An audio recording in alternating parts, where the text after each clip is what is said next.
Hey guys, it's Maymay and welcome to Sunday Devotion. That is Presley and she is in the room. And if I put her out of the room, she's going to cry. So we're just going to let her walk around. And I'm sorry if she distracts. I will try to keep her from distracting, but let's see what we can do. So today I'm going to take a few minutes to talk to you about something that's been brought up to me so many times recently. It's almost like everywhere I've been, this has been a topic of discussion. And I thought, if people in the life where I'm walking around are talking about this, you guys out there are probably thinking about it too. And it is quiet time or devotions, daily devotions, or what they are, how it works. And that's just been brought up so much recently. So I had this particular moment where a friend of mine said to me, I'm struggling with quiet time. I'm not sure what to do, how to do it, when to do it. Tell me what you do. So I sat down and I just kind of shared what I do. Well, then I thought, you know what? My other friend is here with me and she does hers differently. So I want to bring her over and let her tell you what she does because it might speak to you more than what I do. So as my other friend was telling my other friend how she does her quiet time, I got intrigued by something that she did. And that's what I want to share with you today. But before I do, I want to go back and tell you what my mornings or my quiet time kind of look like. And the reason I say my quiet time, you don't have to have your quiet time in the morning. I personally think that starting your day with God, a conversation with God in the morning that can just continue all day long, is the way to go. But some people do theirs differently, and you might be one of those people. As a matter of fact, in the comments below, if you want to share how you do your quiet time, that would be amazing.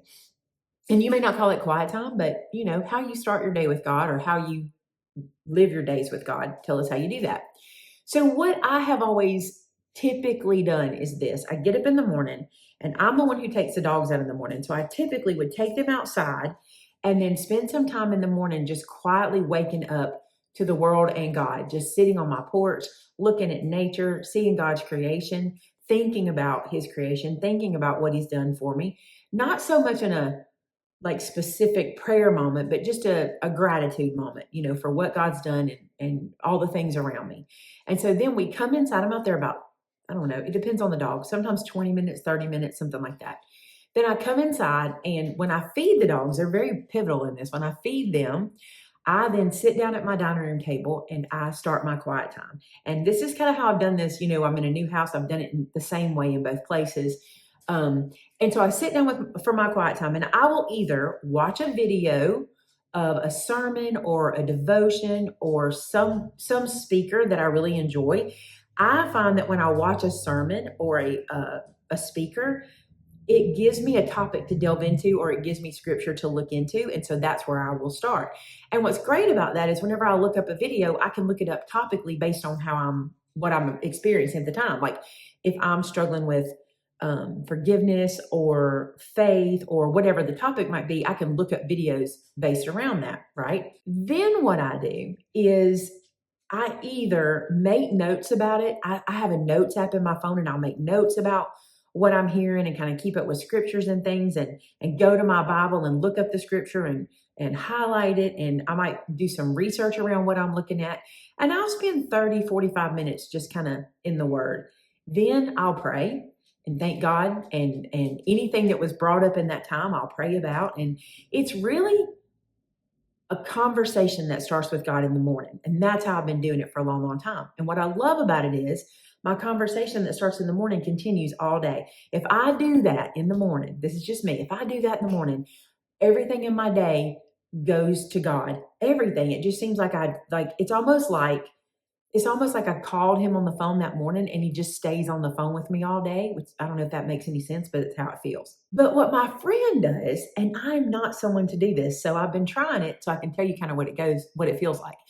My friend gets up. She's a coffee drinker. I'm not. She gets up. She makes her coffee. She goes into her living room. She gets on the couch. Her animals circle her too, just like mine do. They come around where she's at and she gets into the word. Now, I think she told me that sometimes she has a book. Sometimes she's watching a video series, kind of like I do. But what she does different is she journals. Now, if you know me, I'm not much of a journaler. I struggle with writing. I struggle with getting the word on the page. And I've always thought journaling's not for me. I'm not going to try that. But when she was telling our friend about it, when she was describing what she does, she's like, I just write what I'm feeling or thinking or experiencing, around God or around the sermon I'm listening to or what have you. She said, sometimes it'll just be a lot that I need to write. And she didn't say this, but I can tell you how it felt for me. When I started doing it, day one, I felt like I could sit here and write the whole day because I have never said any of these things on paper, and I'm just writing like four. It was like four. I'm using a notebook. I'll show you. I'm using a notebook like this. And it was like 4 pages of things I just needed to get out, it felt like. And as I wrote, the more I wrote, the more I wrote, the more came. And when I finished, I looked back and I am writing to God, by the way. I don't know if that's how she does it, but I'm talking to God as I'm writing. Well, a few days into it, I messaged her and I was like, you know what? Writing to God seems so foreign to me, but he wrote to us. We have a love letter from him. And the more I was doing it, the more comfortable it became, to the point that I looked forward to going and writing to him. A couple of things happened too. I noticed, number one, I was grateful because I was able to go back and see basically my thought patterns I was having when we start. Like when I started doing it, I was able to go and see those thought patterns. But more than that, I was able to come back and go, stay on track with God. Does that make sense? Like I'm trying to stay on track with you, but I'm able to stay on track. Like I don't feel like sometimes when I would have my quiet time and I would start to pray, I would feel like I had so many things to say and I needed to hurry one and hurry one and hurry one. But with this, it was almost like, no, because I'm writing it down, it can hold on a second. I'm going to get there. I'm going to get there. And I don't know why that changed for me, but it did. Then I started to notice as the time has gone on and I have been journaling, I'm writing down things that I learned throughout the day from God too. If there's a scripture or if there's a statement that someone says, I heard so many statements recently from different preachers and different even on social media where people are sharing about God, just different things they're talking about. And I'll come back to my journaling and write that stuff down, and I'm loving that. Okay, so it's not that I'm trying to write a book or this journal is for me. This is not for public consumption. I'm not thinking about it in that way. I'm just really enjoying seeing my quiet time on paper. And my pastor and his wife, they journal. And they've talked about it before. And I remember one time she did a talk. I think she was just sharing a testimony. It was in Sunday school. She was teaching in Sunday school. And she brought one of her journals in, and she remembered a time she was going through something similar to what was in the lesson that day. And she was able to go back in her journal and reference it. And she actually read an excerpt, which I thought was very intimate, right? She read this excerpt. I don't know how to say that word. She read a section to us. And I remember thinking, how cool to be able to go back while you're going through a situation and read what you were thinking and be able to literally see what God was doing. So I say all this to you today because if you're struggling with a quiet time, the first thing I want to tell you is this: just make time. Make time. Don't set any expectations for it except that you're going to spend time with God. That's it. You're either going to read the word, you're going to read a book that leads you to God, you're going to watch a video that leads you to God, you're going to maybe listen to a sermon from your pastor that's an old sermon you want to hear again, whatever leads you to God. And of course, and you always want to start with this, and I should have said this, but you're just going to pray to him, hey God, let's start the day together. Lead me, guide me, direct me. Always ask him to do that. He will. He'll lead you to something that he wants you to see or hear or pay attention to, and then start the conversation. And I feel like now with my journal, I feel like I'm just having a long conversation with God. And for me, that's what a relationship is. I taught Sunday school this morning, and we were talking about the fact that Jesus was the key to our relationship to God. We needed Jesus to be able to get close to God, right? And our faith in Jesus helps to cultivate our relationship with God, which is really, really cool. And I think the closer we can be in relation with him, the closer we can be in conversation with him, the quicker we can hear from him, the quicker we lean on him, the quicker we can get into our faith and go away from fear. It just happens faster when we stay in relationship. I use this as an example. Maybe there's a friend you haven't talked to in years, and you decide to call them on the phone. And when you call them on the phone, you have all this time you have to catch up. You might even have to say who you are, and they might not recognize you. And you have to spend all this time going, well, let me tell you what's going on, and yada, yada, yada, before you even get to the reason you called, right? Well, if you can keep that communication open with God, if you can constantly be talking to Him, He can talk to you in the moment, which is kind of cool. Yesterday, we had gone to Birmingham. This is Vince's birthday. Today's his birthday, by the way, but this is his birthday weekend. And we'd gone to Birmingham. He wanted to do some trading or something on a golf club. He was trying to get changed up in some way. And while we were up there, we were close to a store. And I thought, you know what? I want to go in the store. I never really spend time in the store. I want to walk around and do this and not go into the golf store this particular day because I don't need as many golf supplies as he does. So I get to get out of the car, and I don't know if you know this about me, but I don't really like to shop alone. I don't really like to go in stores by myself. Like, not for any reason except like, I don't know, if something were to happen, you're all by yourself and nobody knows, or I don't know. It's just, you know how you can overthink things. And I've never really been one for wanting to go shopping alone. Well, I was getting out of the car and I'm like, do you really want to do this? But I really did. And so I'm getting out of the car and I just start going, you know what, God, we're going to go in here. We're just going to have a good time, blah, blah. And He says to me, to my spirit, to my soul, He says, I need you to stop saying you're alone, because you're not. I'm always with you. I'm never going to leave you or forsake you. And it was the first time I'd ever heard, I need you to stop saying you're alone. We can tell ourselves all kinds of things and we can make ourselves feel all certain ways. And just constantly me saying, oh, I'm going here alone. I'm doing this alone. I'm being alone, whatever. And God's like, why do you keep counting me out? Right? And that's how I felt about it. And so, you know what I said to myself? I said, you know what, God, we're going to go in the store. We're going to have a good old time. We're going to walk around together. We're going to just enjoy our time together, right? And that's what I did. I literally just talked to Him the whole way there, just, about things I was feeling, I was thinking, we're going through, asking for advice, just all kinds of things, just having a conversation with Him. But that happens because I'm able to just keep the line of communication open. This sounds simple, and this sounds, for some of you, it might even sound a little foreign. Like some of you might say, you're just talking to yourself. No, it's different. It's not me that I'm talking to. There's a difference. And once you get into this, you'll understand that talking to God is a privilege that I can't even put into words. The privilege of being able to speak to the Creator, and He wants us to, that's mind-blowing to me. I don't really want to share other people's quiet times because I haven't asked them to, and I know this is okay because this was shared in our group. But like, maybe you can share with us what you do. And I know we've talked about this a lot on my channel. Like, I don't remember how long ago it's been since we discussed it, but I'm telling you, I pay attention to the conversation God is putting in front of me to bring to you guys. And this is a conversation that's been so prevalent. So many people have talked to me about their devotions or their spending time with God or making sure they're doing enough of that. And so I thought, I'm going to bring this to y'all today.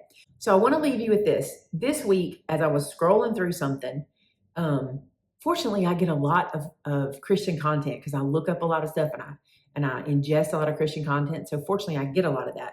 And this particular lady said, these are 5 things you should start your day with. Okay. And they're all scripture, and I want to bring them to you. The first one is, and I've got them written in my journal. Lord, thank you for waking me up. This is the day that the Lord has made. I will rejoice and be glad in it. That's Psalm 118:24. Then, Lord, let your will be done in my life today. Not my will, yours. And this comes from Luke 22:42, where Jesus is asking the cup to pass from Him, but that God's will be done. And then, God, order my steps today.